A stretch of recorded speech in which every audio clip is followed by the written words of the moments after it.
already got quiet this evening. Y'all ready? Hey, we welcome everybody out to church tonight. It's already been a good place to be. You know, I've experienced 2 days this week where I've worked just about all day with a good Christian man and been different men. And we've had good conversations all week. So, you know, I've been in church a couple times this week, just in pick up and working on an old rock truck out there today. But a lot of Bible talk, you know, and that's what it is. I thank God for that He makes a way to even be at work and be around Christian people and to have that kind of conversation and things, you know. I got to thank God for that, you know, kind of my testimony tonight. But, you know, I run into a guy Monday, he was an inspector come in, and, well, he was electrical inspector, so he was looking at stuff I do. But, you know, he's a good Christian man. He'd lost his wife about 2 years ago, lost her to COVID, and we had a long talk, you know, and he opened up about his wife and things, and man, it was good, you know. He even told me, he said, man, I don't do this, and you know, but it was just a good conversation. We was together all day. But, you know, I want you to pray for that man, you know. He was doing well, he was. So just, I'm sure there's times in his life when he goes home, and he told me, he said, I think about her every minute of the day. You know, so he was high school sweethearts, got together in 9th grade and got married as soon as they graduated. So, you know, that was, it was an awesome story he had to tell. You know, it's a good testimony he had. He told me, he said, I'm not angry at God. He said, it was her time to go, you know, but he missed her. But, you know, God puts those people on our path, you know. I want to pray for that man. Just keep him in your prayer and think about him. You know, he's a good guy, I believe, you know, one of them true, genuine people you run into. And we had good conversations. But anybody else got any prayer requests tonight? I'm going to start off with prayer requests, and then we'll get into a couple other things. Well, you were talking about being with good Christian people. Unfortunately, I attended a funeral today of a lady I used to work with. We were real close friends, and she was the type of friend that if you saw her every week, you were friends, and if you didn't see her but once a year, you were friends, and if you went several years without seeing her, you were still friends. And church was a big part of her life, and she taught Sunday school class, and just a good person. And her funeral was today, and I told one of her friends, I said, you know, it's hard to imagine life here on earth without her. But I can imagine life in heaven with her. Yeah, amen. And that is such a reassuring thing that we know that we will see our loved ones again. Yep. It's being a prayer for Bob and Sandy and that family too. You know, they got the thing, I guess, memorial service, I guess you'd say, Saturday. So let's remember them and be in prayer with the church as we try to do our part there after the service. So Amanda has a couple of unspoken prayer requests she wanted to ask. I have a good friend that I was just talking to earlier this evening, just a little while ago. This is his first time with cancer. And he's got pancreatic cancer now, and around Christmas, I think he lost sight in one of his eyes. He fell, broke his hip. I mean, he just, you know, he's a fighter, but he was really depressed this evening. That's why I request prayer for him at church this evening. let's remember Miss Gloria too. You know, she's still dealing with that. I got to talk with her one day this week, so let's keep her prayed up. Told her, I said, I'm ready for you to be back. I want you back. So I'm sure she's been keeping up with the services. Yeah. By getting to watch them. You know, I'm sure she'll be back as soon as she can be back. So. Remember my cousin Caitlin and her husband Ross, their little baby Renly was born with HLSLH. It's what Adam's cousin's baby had. It's part of their heart doesn't function right, and they're like, they have to have so many surgeries in order to survive. Well, they went in and done the surgery, and she's been home, but then Caitlin noticed that she started like breathing weird, So they took her to the emergency room, and then they ended up having to go in yesterday and do a heart cath. And they weren't able, they were gonna do a balloon to kind of, in her aorta, to kind of open it up, and she went into cardiac arrest. She's only like a month old, but, they were able to put a stent in, but it's just, they got her back, they got her on the floor, they're monitoring her, like, for all this stuff, but they're Christians, they are, you know, they got all their faith in God, so that's good, but they need us to pray for her. Yeah. Remember Steve Langsworth, I've asked for him before. He was on a ventilator and then he come off of it. But now today he's back on the ventilator and they're thinking they may have to put a trick in. So he's got that what is it? Lymphoma. Yeah, so. Remember Betty, I think she's out traveling somewhere today. Or Martin Debbie. When she comes back from this, then she's leaving to go to Virginia, so keep her in her prayers. Remember, Dennis Priest, he used to Yeah. preach here? He's on, yeah, he's, on a ventilator.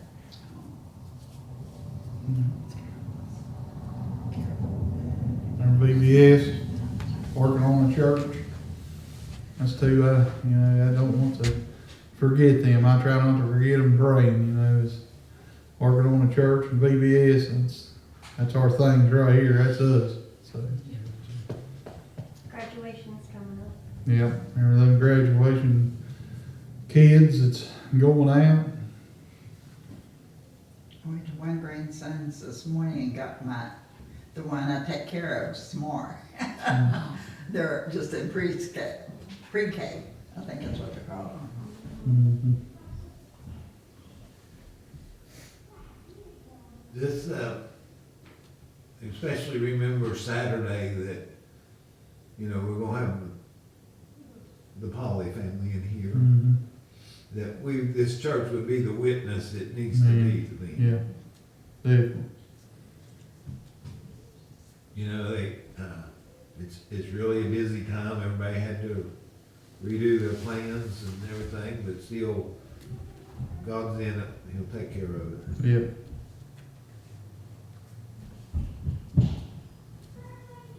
Remember going to Rumble too Sunday night. You know, Safe trip there, safe trip back. Lord, give me the right thing to say and to do, and each one of you all the right thing to say and to do. All right, let's go to the Lord in prayer. We each want to say your own prayer tonight. Dear Heavenly Father, we approach your throne of grace once again this evening, dear Lord. We just thank you for the opportunity to be able to come out to your house tonight, dear Lord. I just pray that you be with us tonight as we look into the Bible study, dear Lord. And as Sarah takes the kids back, I just pray you be with Sarah, that she can teach the lesson that she has, dear Lord, that the kids can see the true meaning of what she's going to teach, dear Lord. And I pray that you be with Mike, that you give him the right words and the right direction to take each and everything that we do tonight, dear Lord. I just pray that you just take the Holy Spirit and move them out of the way, dear Lord, and just use them. Use their bodies, dear Lord. Give them the words to say and to speak, dear Lord. You know, teach them in that hour the things to say and to speak, dear Lord. I just pray and ask that you could help them. I pray that you be with their VBS as it's coming up, dear Lord, that we could just get planned out and do just go above and beyond, dear Lord, that we could see the VBS be something great, dear Lord. And it's like looking on the church, I pray that you be with him, dear Lord, that each thing that we do, that we could get it provided and things, dear Lord, and that we could make the right choices and do the right things, dear Lord. We thank you for the ones that's here with us, dear Lord. You know, as you bring new in, dear Lord, I just thank you for that. And I pray that you be with the ones that's not here with us tonight, dear Lord, that you could lead them back to church, dear Lord, and let them see their need for Jesus, dear Lord, that they could come back and just join in with us, dear Lord, and be with Glory as she is dealing with her fall, dear Lord. I just pray that you could just heal her, dear Lord, and get her back to us and bring her back to us, dear Lord. We miss her being here with us, and we just pray that you could just comfort her, dear Lord, wrap her up in your arms and help her in every way that you can, dear Lord, and be with each one of these prayer requests tonight, dear Lord. You know, I don't remember each one of them, dear Lord, but there was a lot of sickness, dear Lord, and there was death and things that had come upon people, dear Lord, and I just pray that you be with each one of them, you know, and as Teddy mentioned, dear Lord, that this church could be the witness that it needs to be, dear Lord. I just pray that you can really take that witness, dear Lord, and let our light shine, dear Lord, that we could be the brightest shining light that we could, and just to let people see that, you know, that's what it is about. It's about Jesus' love, dear Lord. You know, he had the most enduring love that we can't even imagine, dear Lord. You know, the love that he had for each one of us. We thank you for what he done on the cross and died for our sins, dear Lord. And I just pray that you be with us tonight, dear Lord. Take us through the rest of the week. Take us to Sunday and bring us back. Be with us as we go to Rumble Sunday night, dear Lord. That we could do the right thing. Give me the right words to say and to preach, dear Lord. That you know, that people wouldn't look on me, just that they would see that it's you that's using those words, dear Lord, and that we could get the right message that we need to take, dear Lord. And I pray and ask all this in Jesus' name.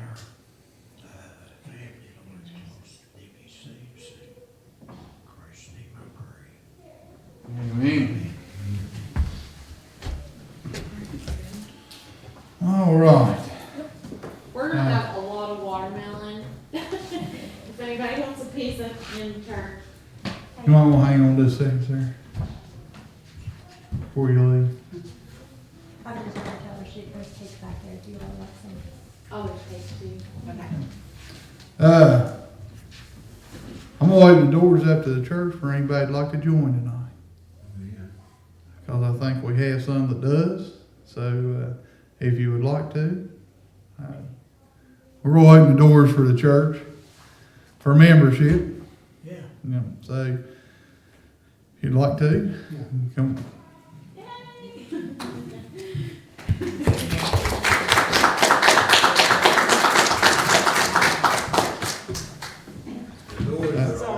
Yeah, our doors are always open. Yes.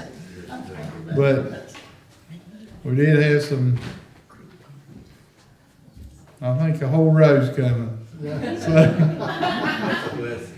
That's the way we like it. yeah.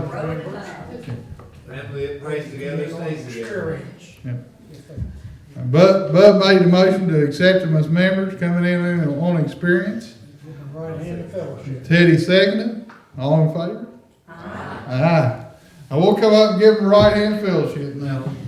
Some of them, if they're members of other churches, we can get a letter. Yeah. If they want us to. If they want us to. Yeah. My hair's wet. I had to weed eat. We love you guys. That's great.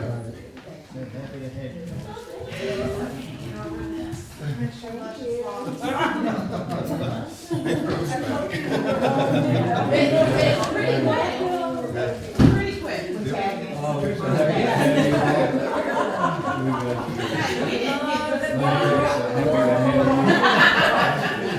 We'll put it up on Thursday. Love you too. Ray. Well, we're official, Paul, come here.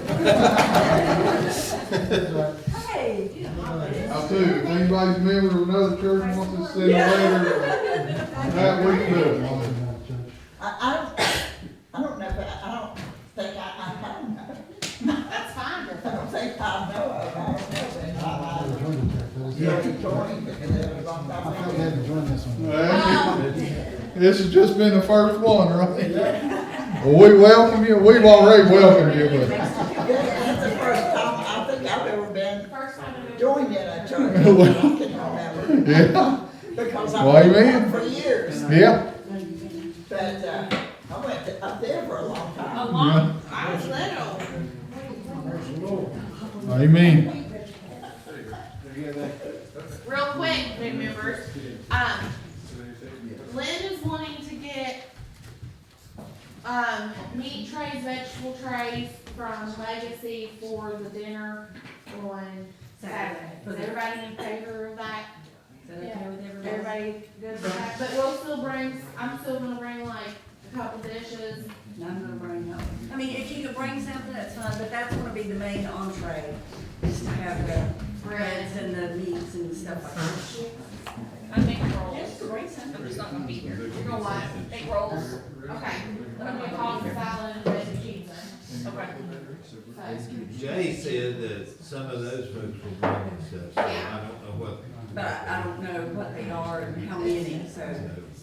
You know, we can't depend on that, we need to Yeah, have enough here to feed them, we might have to make 2 trips to Legacy, but whatever it takes. yeah. I even thought, instead of gonna make pizza, what if I bought croissants and chicken salad and make a chicken salad sandwiches from Sam's? The croissants would still be good. Tomorrow's Thursday. Oh. Friday.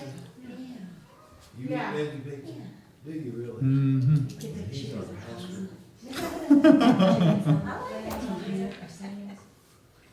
I'll look for that too.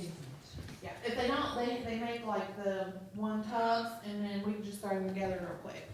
Mom said she'd make potato salad. Good. Good. I think we got everything covered. I didn't miss anything, did I, Lynn? What are you cooking, Adam? Bubby gave us a donation and I'm going to pick up the drinks. You know what, guys? We're gonna need chocolate chip cookies, just let me know. Mike, I'll turn it over to you. Ray, did you get a song? Oh, see, I forgot some. Yeah, Ray, Yeah. Ray's, Hey, Ray, you got this. You got this. Hey, Adam, I wanted to remind you that I asked about the tables and chairs for Matthew's graduation. Do you remember dancing? Is that still Yeah. okay? Oh, when is it? This is Saturday. Oh, no, we're gonna be using it. Oh. Okay. Is it at your How many, house? how many do we need, What time is it? Same time as here. Yeah. We have two fold-out tables. We have 2 fold-out tables. You I can have- use and a couple of fold-out chairs. If you need Okay, them. that'll be good. I have 2 tables you can get, there's a, like the round one and The heavy ones. the heavy ones. I mean, whatever we can. Yeah, it don't But matter. I Whatever. have 2, I don't have the chairs, I just have the tables. We're probably gonna have around 75 people. I don't think you get 75 around 2 tables. We'll figure it out. We'll figure it out, we'll get it.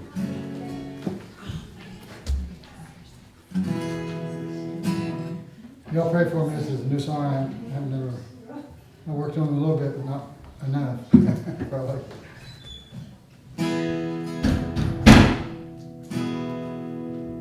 I hear a sound,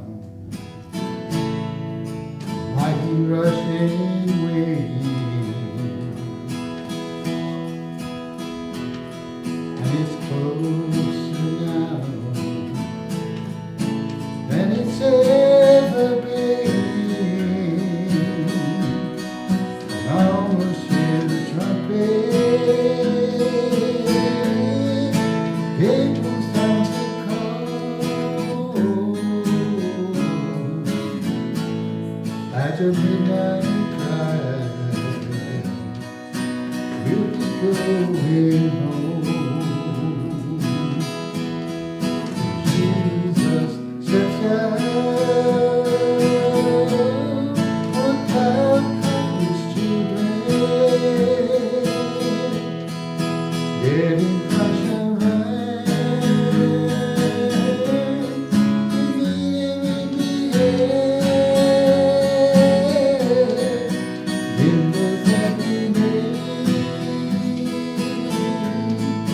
We'll be quickly changed at the midnight cry.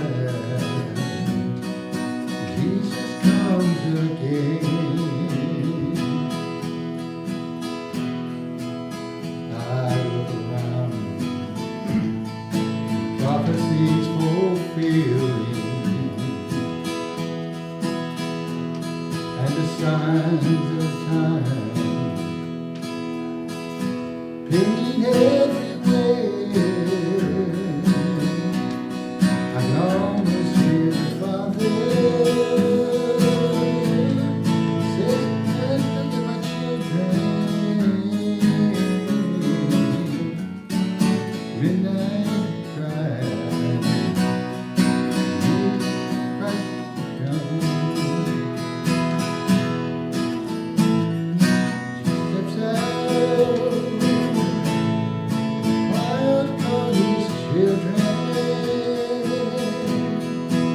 Heaven comes so high,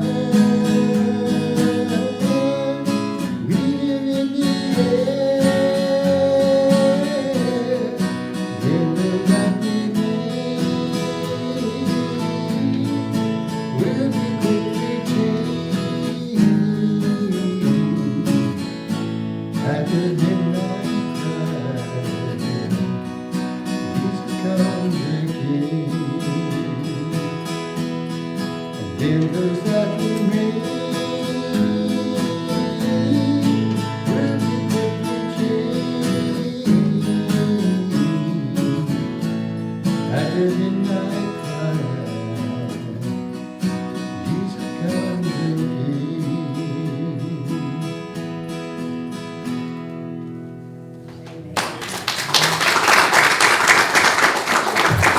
That's good, Ray.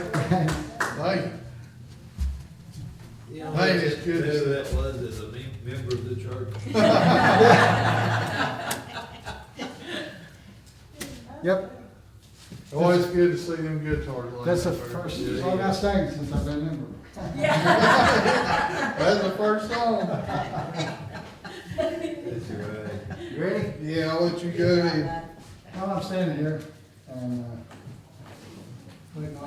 like to get up there, I like to praise God for Man. just let me get up out of bed this morning, you know? Yeah. And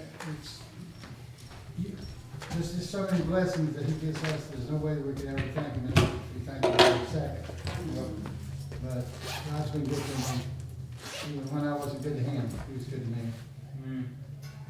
And, you know, I had never felt led to join a church. I mean, I sang gospel music all my life, just about. And I sang in a lot of different churches and stuff. And I never was, I was always busy, traveling and stuff, you know. So I never did really join the church, but I felt led to join this church. That was where I knew, felt this way Yeah. about the church, you know, my life. It's like a light just turned on when I walked through the doors. You know? I praise God for each and every one of you guys, man. I love you all. Thank you. That's what happens when you come home, you turn the light on. That's right.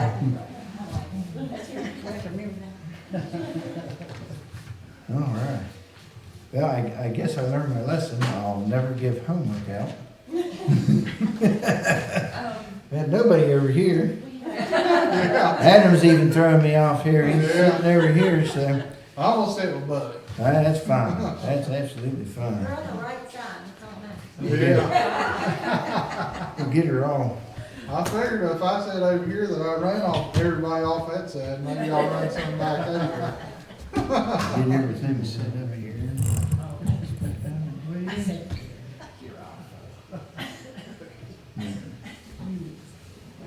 Oh, yeah. Let's see here. I did my homework. All right, 'cause that's the first thing I'm gonna ask. That's very I good. did. You guys would be proud of me. I'm really catching on to this. I did this PowerPoint myself, Oh, nice. so, That's funny. yeah. Stranger things, you know, I guess God does work in mysterious ways, you know, so. He's learning. But, what we were going off of last week is the curse and the oath and the law of Moses. Of course, continuing in Daniel 9. Let me take your glasses off and read. And, we see here that Daniel's praying and he's making supplication for his people. And when we get over to verse 12, and it says, "For under the whole heavens such never has been done as what has been done to Jerusalem." So that's Daniel 9, verse 12. And then, let me see here. And it says in 13, it says, "As it is written in the law of Moses, all this disaster has come upon us. Yet we have not made our prayer before the Lord our God, that He might turn from our iniquities and understand your truth." And going back, we go back to Leviticus here, And like I said, we're talking about the great disaster and what God has prophesied or has said to his people, what's going to happen if you don't obey. So I guess the ones that did your homework, go right ahead. And so what's going on here with this? I'll give you the floor. Anyone who read it? I know it's a lot of reading. And we're in Leviticus chapter 26, 14 through 46. And we see this a lot of times with God. He says, if you do this and this and this, I'm going to bless you. But if you don't, I'm going to curse you. You know, if you don't keep his commandments, if you don't keep his Sabbaths, if you don't, you know, and of course we're talking about these Sabbaths, you know, as in Old Jerusalem. You know. Yep. Hey, Mike, if you could talk into the speaker better, because I know that was having trouble. Can you hear? He told me earlier, he hardly hears anything. Oh, okay. Yeah. Yeah. Maybe you might have to start wearing a. Yeah, where's his? Oh, you mean for the? Okay. That's doing good. Is that better now? Okay, I moved it out of the way for the laptop. Okay. Yeah. All right. It's hitting good now. You got me. Gotcha. Well, I think, one of the things that I get from this is you need to go right back up to verse 13 before you get into 14, Mm-hmm. where he says, I am the Lord your God, which brought you forth out of the land of Egypt, that you should not be their bondmen. And I have broken the bands of your yoke and made you go upright. So right there and then, he's saying what has been done, what he's done for us. Yeah. And then he says, but if you will not hearken unto me, and then he starts listing everything that will happen. Yeah. So, I mean, I think it's important that God says, in the beginning of all of this, before we ever get into the repercussions of something, Yeah. is that he says, I am the Lord, your God. And I've done this for you, and I've done that for you. And I think I can apply that in my life. Oh yeah. You know, Definitely. but if I'm not going to put him first, then there's consequences that I'm gonna have to pay. Mm. And he outlines in here, and it's very drastic, Yes. It very is. drastic. It is extremely drastic, and I apologize. Some of this may be a little disturbing for you, No, But- but I mean, but this it's is the reality. this of is the reality of God's judgment. This is what makes it so. I don't know what the word would be, but this is His chosen people, and like you said, and very good job. I commend you for going back and getting it in context and seeing what's going on. I'm glad you did that. You know, because if you look at 13, it says, I brought you out of the land of Egypt. And if you go to the end, 45, it says, I am the Lord that brought you out of the land of Egypt. So it just kind of, it's bookends right there, you know. So, you know, yeah, very good job. You get the gold star. You know. But, yeah, this is what he's done to his people, his chosen people. So if he's going to do these things to his chosen people, just imagine what he's going to do for the lost. You know, and it's why we need to get out there and we need to spread the gospel. And that, you know, I know we're talking about the end times, and I know we're, you know, talking about some stuff that's scary or whatever, but we've got a job in this. We've got a job to do. You know, when Jesus ascended to heaven and the angels were standing there, you know, I said, what are you doing standing around? Don't stand around. Go and spread the gospel. Go and spread the good news. You know, beautiful are the feet of them that bring good news. Beautiful are your feet, because you're carrying out that gospel. So just remember that. Yeah, there's a lot of, you know, scary stuff in this, and, you know, maybe that should strike a chord with us. You know, hey, when we think about maybe sinning or whatever, you know, or we're tempted, Don't do these things. You know, God is serious about sin. He is extremely serious about sin. Yeah. He's a jealous God. So, anyone else? What else did anyone get out of this? As I read through this, and it's something that stuck prior back in the lesson with me. But, and I guess maybe it's where I've been messing in the garden and tilling and stuff. But I can't help but think, I think back, if they would have followed God in that 7-year plan, Yeah. how great that could have been. Yeah. Because they had to notice something. Or I feel like they would have noticed something in that 6th year. Because there had to be an abundance. Yeah. And then they hit that 7th year and they just keep right on going. They keep right on going, keep right on going. You know, and then the numbers add up, you know. Yeah. Every year that they didn't, and, you know, he adds them up. And, you know, I guess my thought is, you know, he warns us here with all this stuff. But this is, you get there and you got forgiveness and restoration. Yeah. There at the end of it. If we could just get closer with God, you know, and it really doesn't take that much. Just in my walk, I've seen it, if I just do a little bit, I mean, you know, there might be some big plan that I gotta follow. But even, and I'm not knocking this off, so don't take this the wrong way. But even in some of those big plans, I'll notice in the end of it that I just done just a little part of that plan. Yeah. I seen a big plan, Yeah. and I come in and just done a little piece of that plan. And it grew so much. But what if I would have really got to it and put that whole plan to action? You know, I seen a little plan and got this much. But what if I would have went with the big plan Yeah. and where it would have went? Just like that, and I think about those people, you know, and using the ground and things. If they would have broke or took a break on that years as it was set forth by God, Yeah. man, what would it have been? Yeah.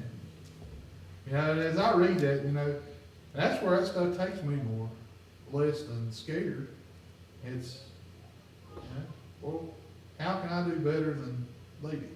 Yeah. Not that I'm any better than them, but just, how can I do better? Well, you can learn the lessons. Yeah. You know, you can learn the lessons from them. Yeah, absolutely. You know, and like I said, these are God's chosen people. You know, He brought them out with a mighty hand from Egypt. You know, that's one of my other favorites. If you guys ever want to study that, yeah. We'll do that in 5 years here, and we'll get this one. But yeah, anyone else? I have a scripture that kind of goes along with it. 1 Peter 4:17, where it says, where is it right here? When the judgment first begins at the house of God. Do you remember that one? Mm-hmm. How much worse for the unbeliever or something like Yeah. that? But well, misquote. First What is it? 1 Peter? 4:7. But the end of all things is at hand. Be ye therefore sober and watching for prayer. 1 Peter 4:7. 4:17. 7, I'm sorry. For the time has come that judgment must begin at the house of God. And if it first begin at us, what shall the end be of them that obey not the gospel of God? So it's kind of what you were talking about earlier, you know, about all these terrible things Yeah. that are happening to God's people. You know, think about all this that don't even believe in God. It's unbelievable. Yeah, and if you keep going on there in 18, it says, now, if the righteous one is scarcely saved, where will the ungodly and the sinner appear? You know? Yep. I always had struggles with that scripture, and I never really understood. And my Bible references, the idea is this: if even Christians must be judged by purging, what fate must await unbelievers who will be punished for their sins? Yeah. You know, and we should have the heart of God in that, you know, because God's heart is that no one perish. And that's the kind of heart that we need to have. You know, I think it's back in, is it Proverbs or Psalms maybe? Takes out that heart of stone and puts in a heart of flesh. That's in, It's in Psalms, isn't it? I think it's in one of the prophets. I can't remember. Maybe it's in Isaiah. It's probably in Isaiah. I think it is in Isaiah. But yeah. Anyone else?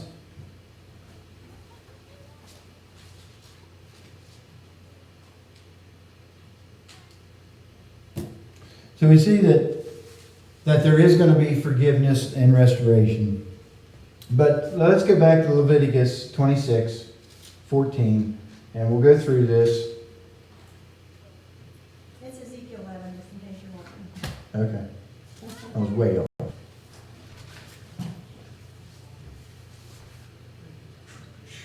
Let's see here. Is this thing working? We'll start on 14. Yeah, I read. Oh, okay, that's where we're gonna do it. Where's the? That's what he's gonna study now. Right here. It's not working. Yeah, I had this one. That doesn't make it up.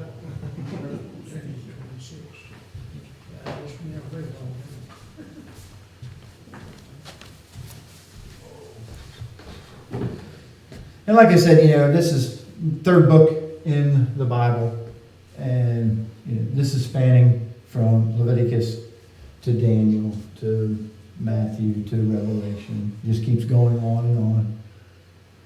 Okay. All right. So, if we do not obey, God will do this. And we'll just go ahead and read 14 through 17. And whoever wants to read that. All right. 14.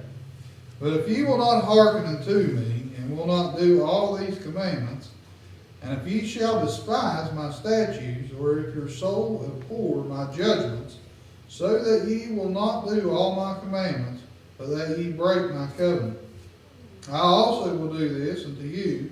I will even appoint over you terror, consumption, and the burning ague, that shall consume the eyes and cause sorrow of heart. And ye shall sow your seed in vain, for your enemies shall eat it. And I will set my face against you, and ye shall be slain before your enemies. They that hate you shall reign over you, and ye shall flee when none pursueth you. Okay. And another thing I want to point out here is that we're going to see these things, like I said, in Leviticus and in Daniel and Matthew and Revelation. So just kind of keep these things in mind, because, like I said, God is not random. He doesn't change. And He uses these things throughout history. And the Bible tells us that. So He appoints terror. Sickness we see here. Blindness. Grief. They're robbed of food. They're defeated by enemies. And they're paranoid. And which this one here was really, got me. They flee when no one pursues you. They're scared to death of their own shadow. So, we'll go to Leviticus 18 through 20. And it says, if you still will not obey, 7 times more punishment. So if somebody wants to read that. And if ye will not for all this hearken unto me, then I will punish you 7 times more for your sins. And I will break the pride of your power, and I will make your heaven as iron, and your earth as brass. And your strength will be spent in vain, for your land shall not yield her increase, neither shall the trees of the land yield their fruits. All right. You'll see this several times in here, this 7 times more punishment. God's going to complete His punishment of the Jews here. First thing, He's going to break their pride. We've talked a little bit about that. And they're gonna, the heavens like iron, it's kind of interesting that he uses these metals. You know, I think yours said brass, mine says bronze. You know, so if we remember the metal man, you know, that's kind of ironic there. I have a reference that says heaven is iron, it's like no rain. Yeah. Earth is brass. Yeah, so, yeah, you're not gonna get any produce if your heavens are iron or your earth is bronze. Bronze or brass is not going to grow anything. No promise. Yeah, brass won't grow grass.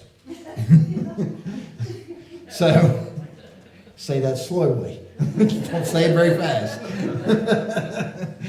Yeah. So there's going to be no reward for them. And basically, they're going to work their land hard, but no fruit or produce. You know, so they're not, the land's not going to yield anything for them.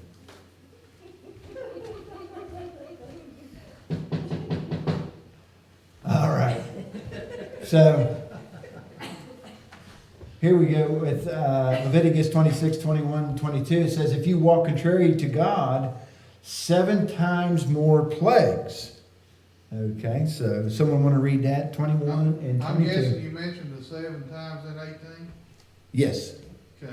Yes. Sorry, I was about to- No, you're fine. You're fine. Yeah, so yeah, this 7 times this completion of these judgments on the Jews.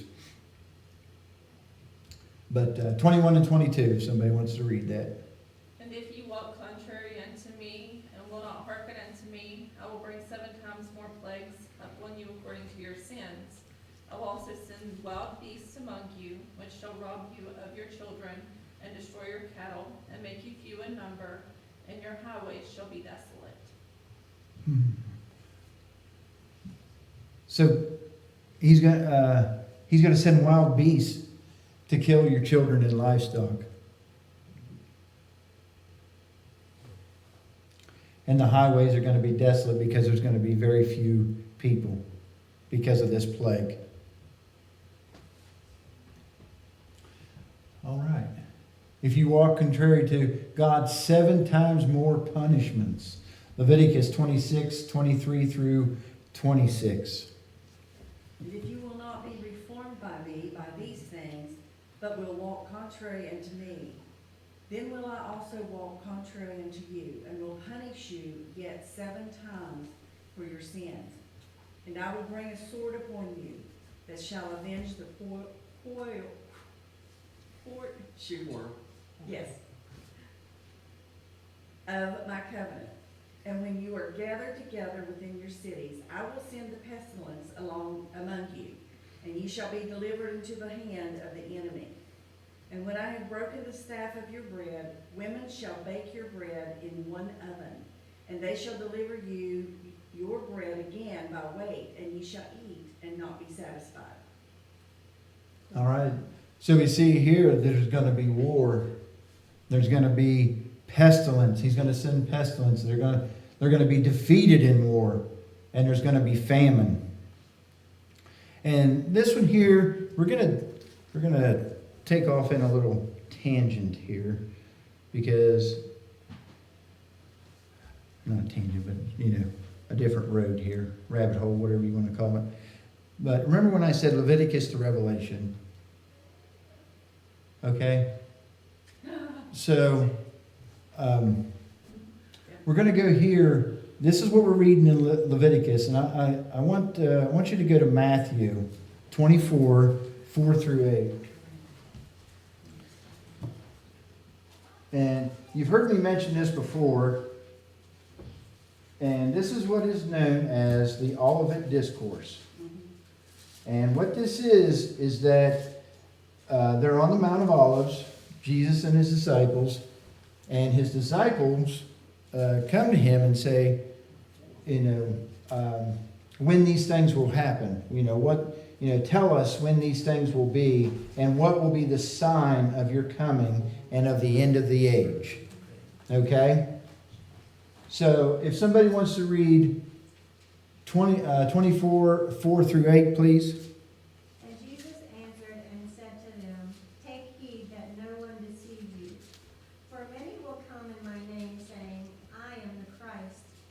deceive many. And you will hear of wars and rumors of wars. See that you are not troubled, for all of these things must come to pass, but the end is not yet. For nation will rise against nation, and kingdom against kingdom, and there will be famines, pestilences, and earthquakes in various places. All these are the beginning of sorrows. All right. So we see in Leviticus, this is what God is using to judge his people. And in Matthew, this is what God is using to judge the world, the entire world. So we can see how these things kind of line up, how God uses the same things. And I just want you to remember this beginning of sorrows, okay? Because this is going to come up. This is one of those terms, like the day of the Lord, like the abomination of desolation, this beginning of sorrows, like these are labor pains, So we want to remember that term. Kind of like signs. What's that? Like signs. Yeah, these are signs. And I just tell you this, verse 6 is probably one of the most misquoted verses on end times. Because it says, and you will hear of wars and rumors of wars. See that you are not troubled, for all these things must come to pass, but the end is not yet. Because a lot of people think that they see wars and rumors of wars, that means the end's Yeah.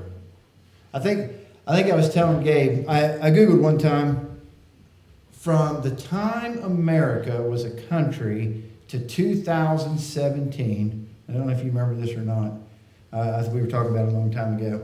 How many years were we not at war, in a conflict, in the Cold War, in whatever, had some kind of disruption of some sort? How many years do you think? Very, very few. Just take a guess. 8. You're exactly right. That was a guess. 8. 8 years. Yeah. So if you want to look at Fox News and CNN and say, hey, there's this big war coming or whatever, we've been under the threat of nuclear war for a long time, So, but just even Jesus' own words, he says, don't be troubled. You're going to have war. There's a big war coming. We got nuclear bombs, Jesus. What are we going to do? Don't worry about it. He said, don't be troubled. The end's not yet. He said, the end's not coming. It's not yet. The end's not yet. Yeah. The thing in this, also in Matthew, where the disciples came and asked Christ about this, he's teaching them this to take out to teach. Yeah, definitely. So, it's he's not saying this is now, this is in the next few years. This is right after future. He's talking about future events. Yeah, definitely. But this discourse that he has here is to teach his disciples to take that word out to all people. Yes, definitely. Yeah. Yeah. Just like Adam preaches every Sunday, we need to apply that and take it out to, Exactly. We've got a job to do, each one of us. If you're a Unless Christian, it's right at us, and Yeah. sometimes it is. Yep. If you're a Christian, you've got a job to do. All right, Revelation 6, 1 through 11. Here we go. Revelation. We're going to Revelation. Imagine that.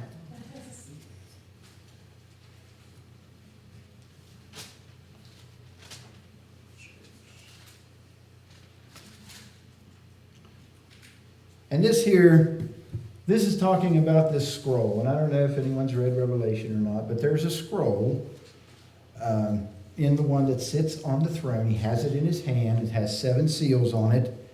And there was found no one that could break and loose the seals and read its contents. No one worthy.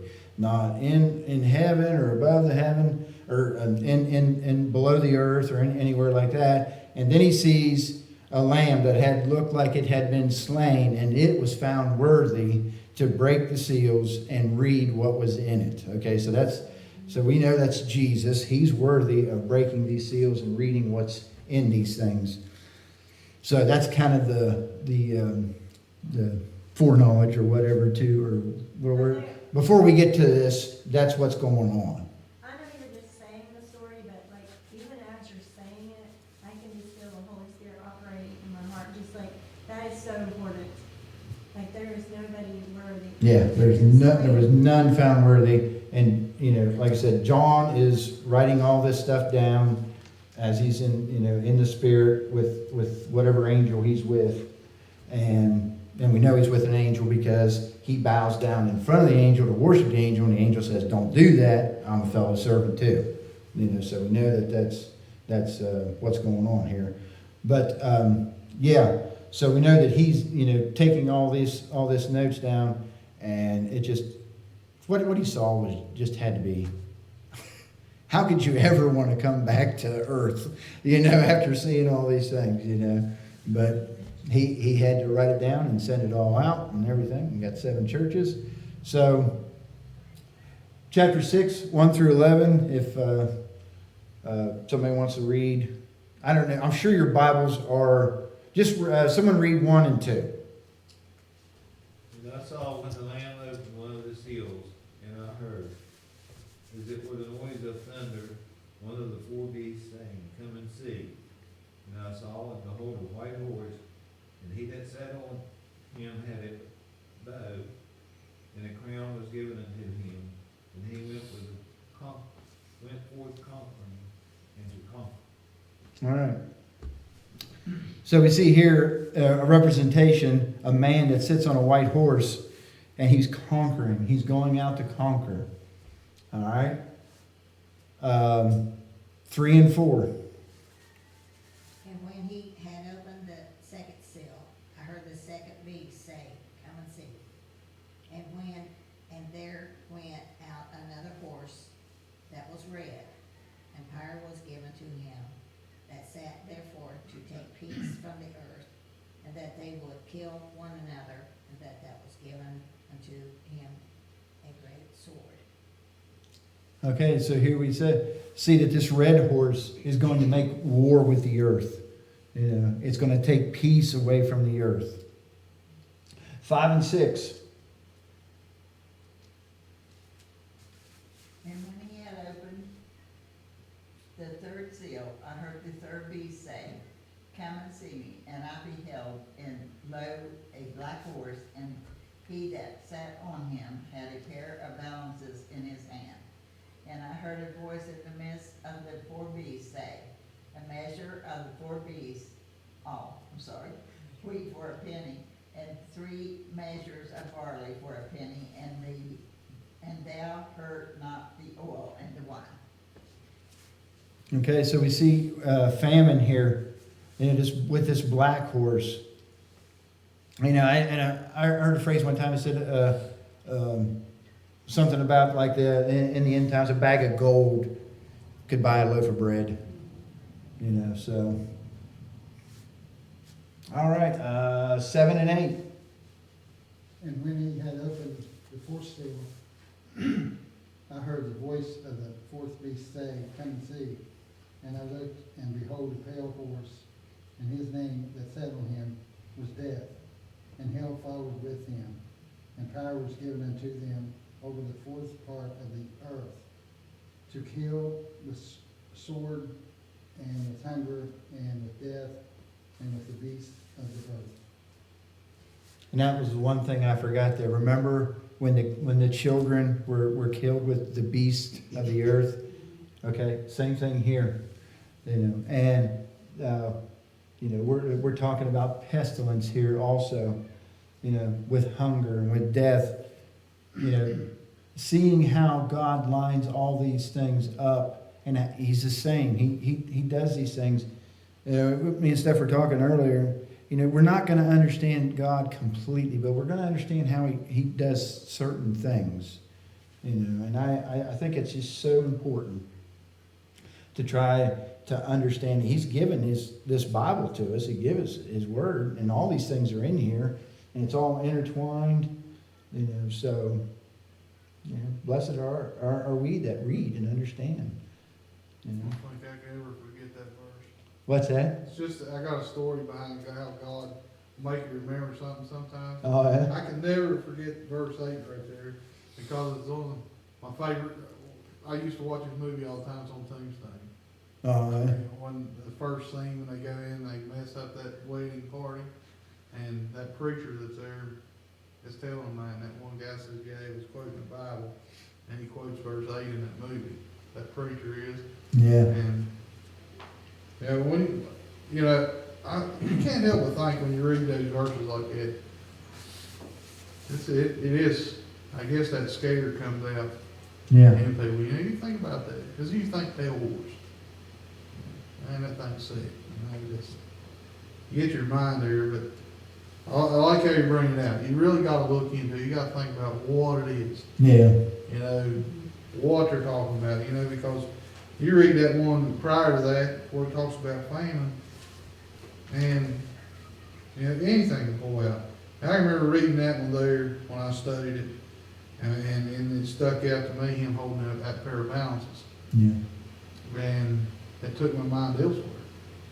And I dig into it and actually see the meaning behind it. Yeah. You know, but it took my mind to what I was thinking about. You know, I see this guy riding on a horse with some scales.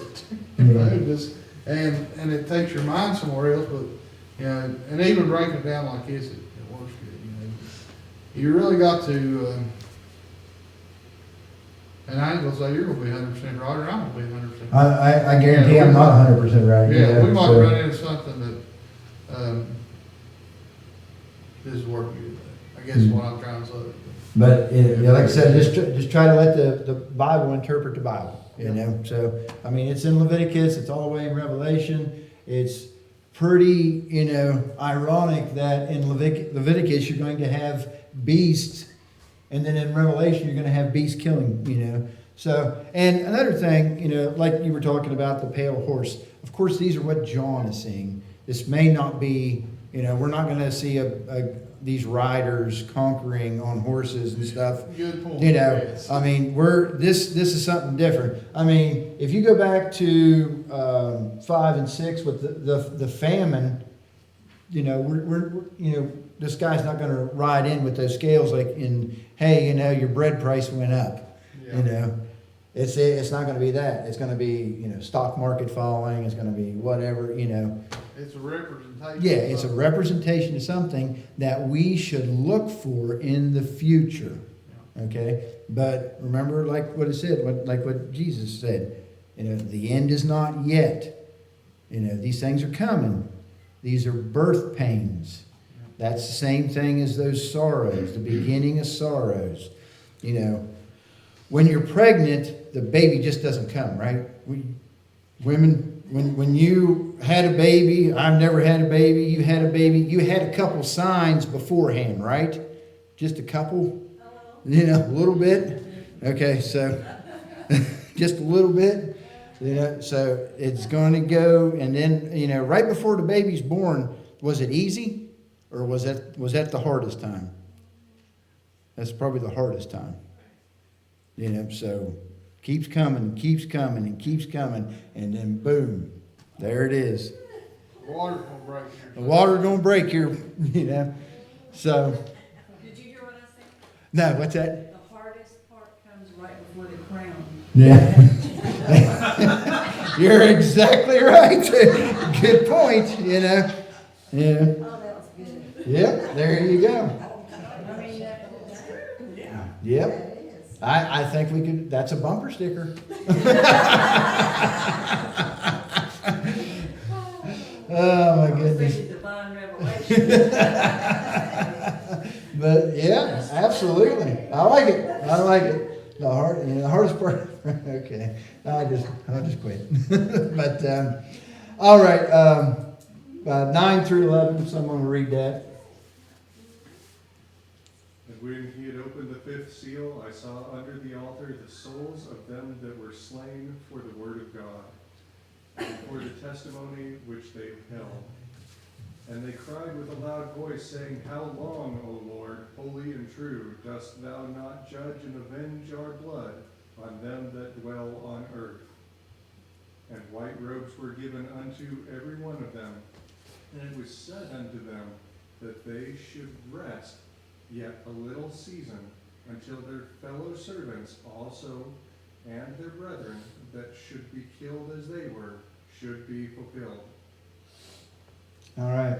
There's a lot of information in this one, really. So, but I wanted to point out here that now these are people that are not rebelling against God, but are killed for the testimony of the gospel. Okay, so I do want to make that clarification. And they're waiting on that judgment that God is going to deal out on. I guess the persons or the person that is controlling, their martyrdom,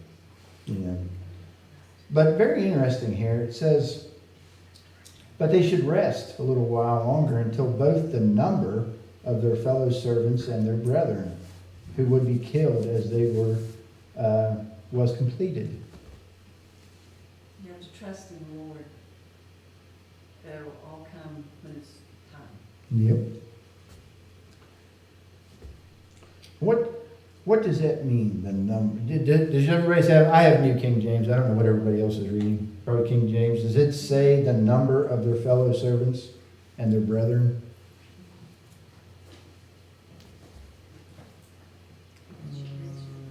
Until the fellow servants also and their brethren that should be killed as they were should be fulfilled.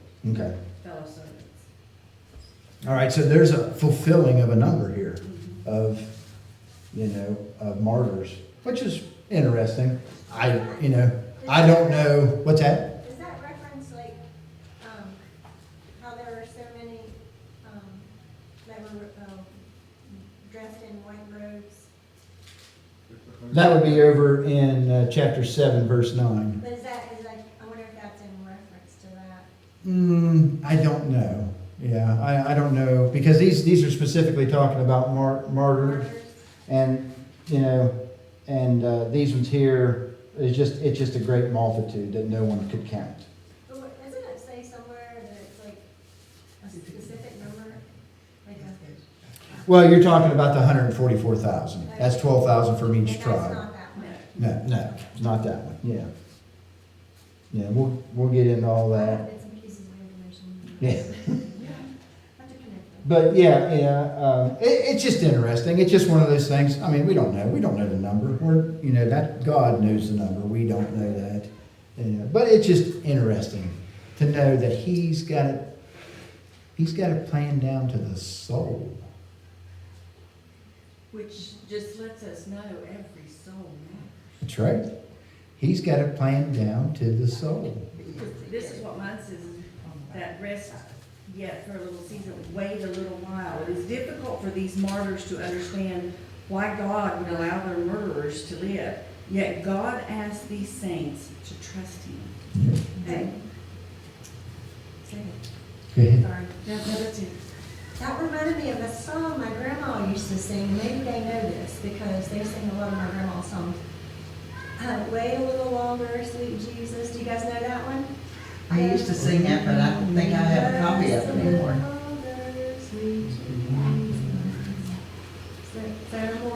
So many still wandering out in space. Do you know that? I used to sing I used to sing it a long time ago. Yes. If we could find a copy of it, we could. I probably could get it in a. Well, there's your homework for next week. Yeah.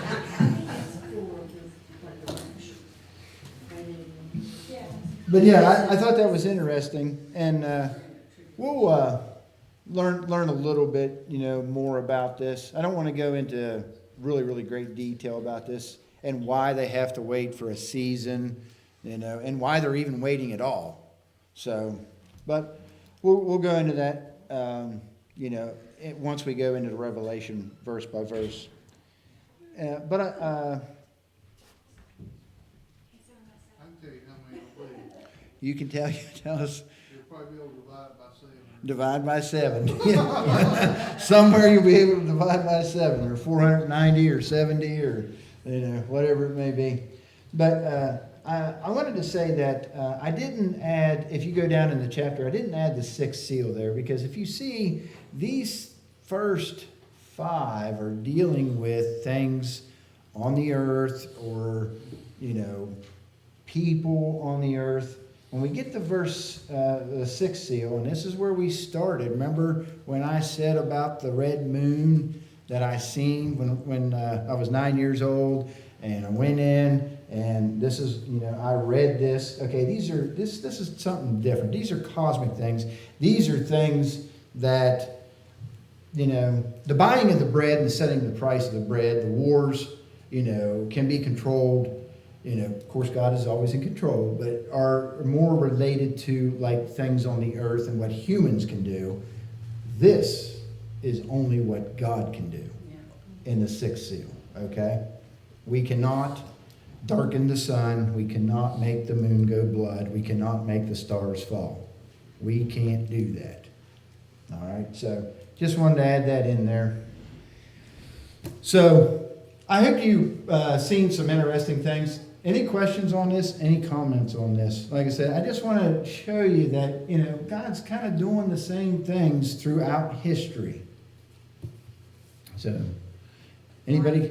What's that? I'd like to say that you have taught me a lot. I love the way you write down the revelations and all the things, because Revelation is so hard to understand. Yeah. And this has really helped me, so thank you. No, it's all God. Trust me. It's nothing of me. It's all God. But that's why, He's led me to do this, to look in this much of the Bible, to go into Revelation, to see, get a little bit of it. So whenever we go back and we do Revelation verse by verse, you're going to say, oh, okay, I know. That's in Leviticus. Okay, yeah, I understand that. And like I said, we're not going to understand it all, but we're going to get a little more of a grasp on it. So You're a carpenter or contractor, because you are laying the groundwork. that's it. That's my whole life, building foundations and building, going off of it. So That's a new t-shirt. yeah, so there you go. Hey, I want the other one, the crowning. But all right, we're 10 after. We can. This is probably a good place to stop, and then we'll What verse was we on? Well, I'll tell you. Let's see here. We are going. Let me go back to it. Is it just me, or do the seals almost seem like the motivation of humanity, in a way? So you got your first seal, Mm-hmm. and that's the want or the motivation to conquer, right? Yeah. And your second seal being the want or motivation to take peace from the earth, to kill, that type of thing. Yeah. And then your third being greed, really, the causing of famine for your own greed kind of motivation. Yeah. And then the fourth one, of course, just being the all out, they're all for death. The motivation is just death. Yeah. Yeah. Good point. Am I the only one kind of, I don't know. Yeah, definitely. Those are all good points. We could see those things, and I mean, and we go back to where God says, "If you do this, then I will bless you." If you're motivated to do my will and not your own, then I will bless you.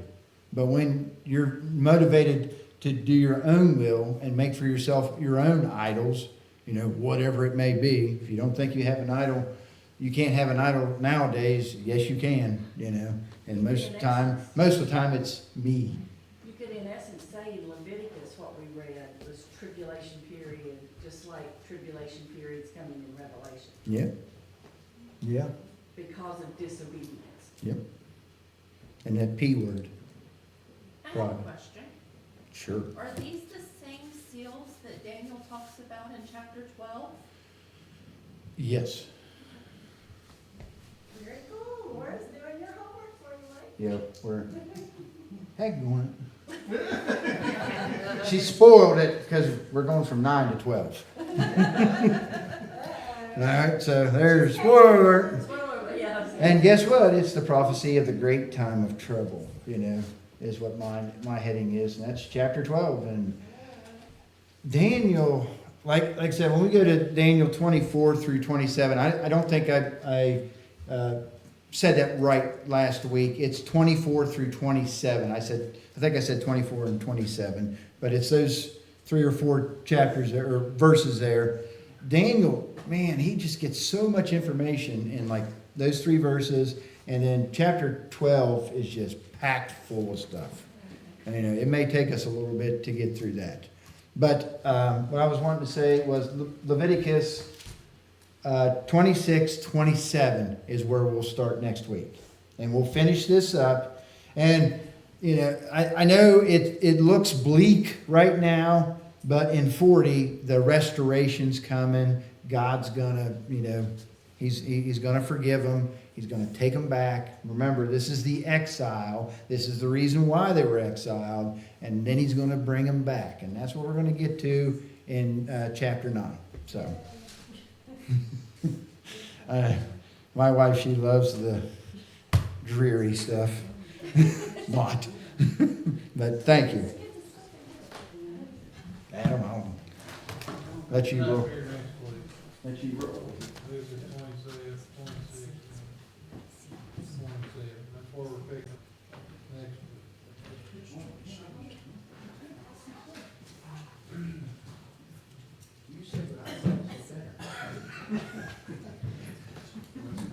week. It's like, he was talking and I can't hear her when she was talking.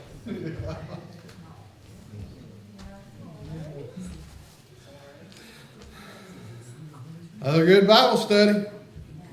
Yeah. We just run out of time. You come out here some nights and you get this. What is it? That's prophetic. Yeah. We've had a lot of them tonight, haven't we? But yeah, it's good. Takes a lot of time and effort, and I know, to put into that stuff. So it's good. You're gonna learn something about it. Like I said, you got to. I've studied Revelations quite a few times, and it's kind of open-minded. Look at it, kind of. I've been set on a lot of things, and some things have changed, and some things have not changed. I'm one of this, but God really will open your eyes up. If you look into it, study it, it's great. I have went back in Daniel some, but this is probably more background in a study that I've seen coming into that. So it is maybe take a little bit of patience. You're going to read a lot of information and see a lot of stuff, but it is like Mike says, once you get there, then you start in Revelations verse by verse, it's going to come back to you. So you'll be surprised what you remember. But let's just remember all our prayer requests. We go. Remember Bob and Sandy's family. Remember one's going to be out here working with food and everything like that. That we get some things going. Did you talk to Kristen? Yeah. I was gonna, do Bob's service, so. Bobby's service? They didn't have anybody. Remember me? Yeah. Okay? So, I'll be there too. So I might not be here as early with helping at the church, but I'll be along. It'll all work out. Oh, yeah. He'll get there. It's going to rain anyways, and you'll be able to be here. Kristen said, I told her, we were doing like the meat trays and stuff like that, and she said, yeah, Papa's making meatballs. I said, meatballs cooking. She is. If you ever get the opportunity, stop and see. Yeah. It's worthwhile. And you'll eat. And Tim might stop a couple evenings a week on there.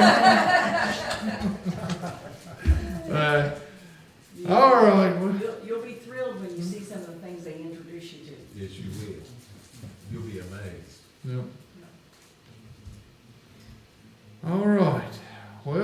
don't, just the only announcement really we got, just, Sunday night with Rumble.